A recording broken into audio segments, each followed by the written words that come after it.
Centric Maïtougou, artiste, musicien, chanteur. Et je suis originaire du Congo-Brazzaville, mais je suis résident au Sénégal. À Ségou, c'est la deuxième fois, mais la première fois, je suis venu juste quelques heures, une demi-journée. C'est la première fois que je prends du temps que je dors à Ségou, on va dire. Non, j'espère aussi que ça va être continué.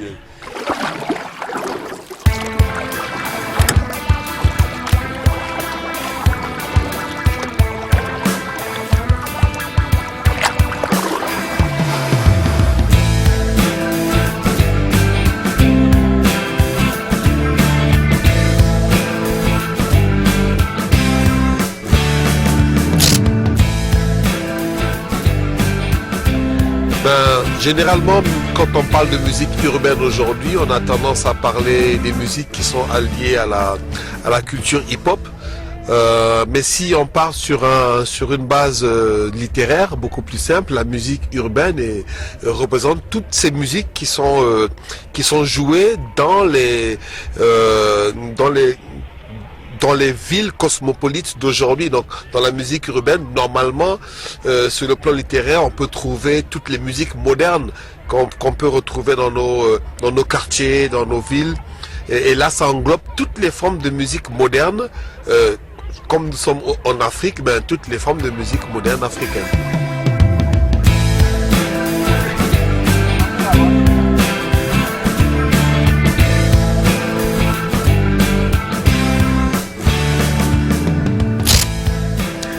On va dire de la manière la plus difficile possible, on va dire.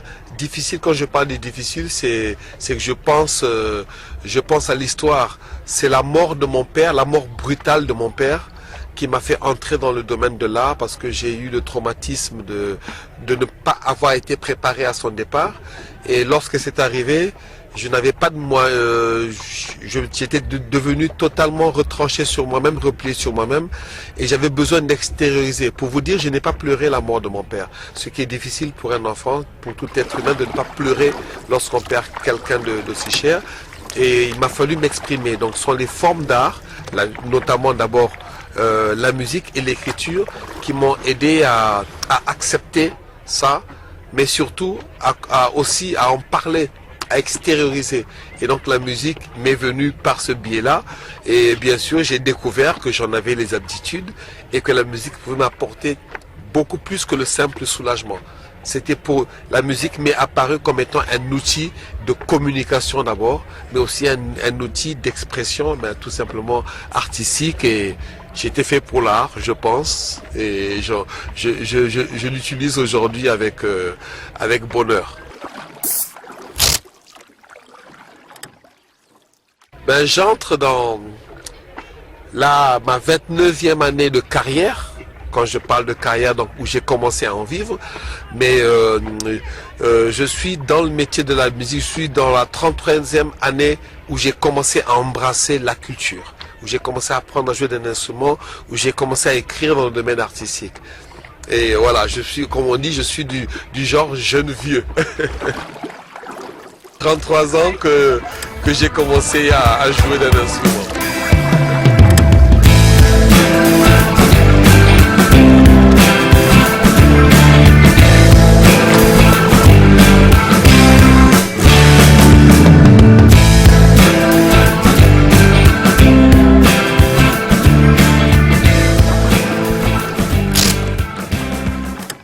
Alors, j'ai dit tantôt que j'étais artiste musicien, chanteur et instrumentiste, mais à côté de ça, j'embrasse d'autres formes d'art, donc à savoir la comédie, le cinéma, donc le rôle d'acteur dans le cinéma, mais aussi le cinéma devant et derrière, parce qu'il y a toutes les formes d'écriture qui sont alliées au cinéma, mais aussi je suis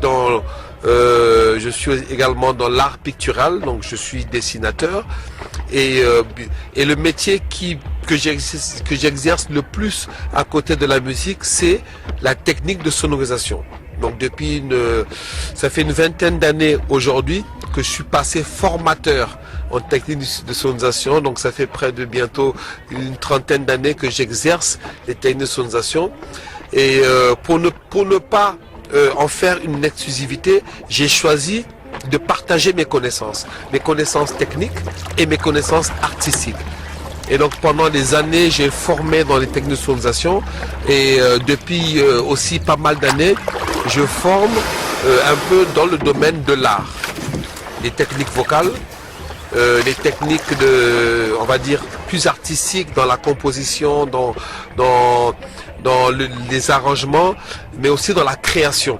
Et c'est d'ailleurs ce qui m'a donné l'opportunité de pouvoir venir sur ce festival du Niger, qui nous accueille, c'est dans le domaine de la résidence. Donc je suis venu dans le programme généré par l'ICAM, le programme Corée Qualité, pour donner une résidence de formation à 2 artistes qui font partie de l'orchestre Corée, le jeune Mohamed Dorenche et la jeune Awa Maïga, donc qui ont commencé un cycle qui avait déjà commencé un cycle qui dure sur 3 ans.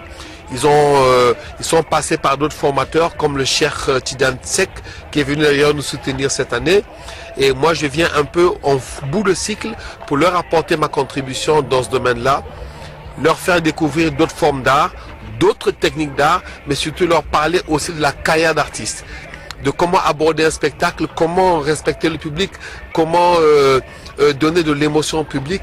Et donc ça rentre dans le domaine de la formation et c'est quelque chose, c'est une grâce de pouvoir donner. Il faut donner tout ce qui est intellectuel et artistique. Lorsqu'on donne, on ne s'appauvrit pas. Au contraire, on s'enrichit en donnant. Et c'est une rencontre qui va dans les 2 sens. C'est vrai que moi je suis celui qui est désigné pour diriger, mais je suis aussi celui qui, en dirigeant, va écouter, va recueillir, va s'enrichir de la culture de l'autre. Et c'est une bénédiction, c'est un bonheur. Et ce fleuve Niger qui nous berce et qui nous porte aujourd'hui, est celui sur lequel justement un fleuve, c'est toujours une grâce parce que c'est beaucoup de potentialités offertes aux populations qui bordent ce fleuve. Et c'est de la même manière dont moi je considère la résidence, la formation, le partage.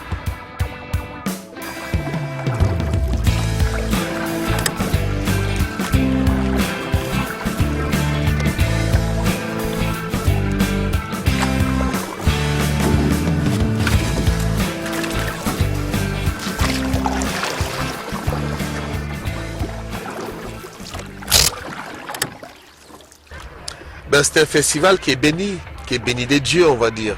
Parce que le festival sur le Niger est un festival qui est prisé. Aujourd'hui, les gens viennent de partout dans le monde pour venir assister à ce festival.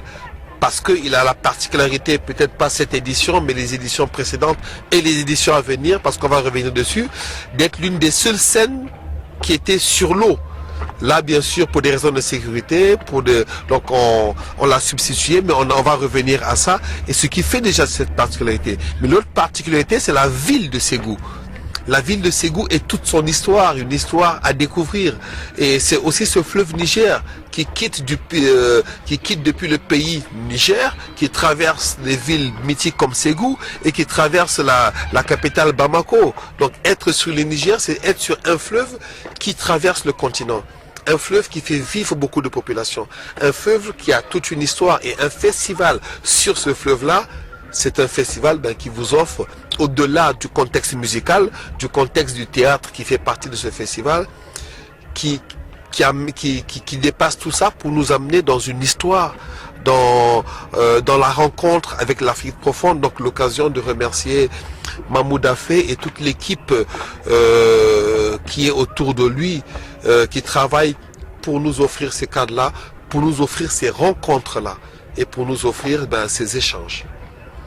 Déjà que les artistes apprennent à s'adapter aux formes que leur offre justement toute cette nouvelle technologie, mais surtout, et ça c'est le plus important, de ne pas oublier, de ne pas perdre les valeurs culturelles et traditionnelles pour cultiver l'identité, parce que le modernisme a tendance à nous faire perdre notre identité. Et en tant qu'Africains, en tant qu'artistes, ce que nous véhiculons, c'est aussi tout ce côté tradition, tout ce côté identité par rapport au terroir qui est le nôtre. Et le danger, c'est que beaucoup de nouvelles formes de technologie ont tendance à nous faire perdre l'utilité des instruments pour parler, pour être plus explicite, des instruments par exemple traditionnels. Au Mali, nous avons le ngoni sous toutes ses formes parce que les formes sont multiples. Nous avons les percussions partant du tamaraba au doum-doum et il ne faut pas qu'on les substitue à des machines. Si on les substitue à des machines, on perd l'identité culturelle. Donc la musique d'aujourd'hui doit autant se nourrir des nouvelles technologies, mais aussi de conserver l'apport de nos instruments traditionnels et de nos valeurs traditionnelles. Merci beaucoup, c'est moi. À très bientôt. À l'année prochaine, Inch'Allah.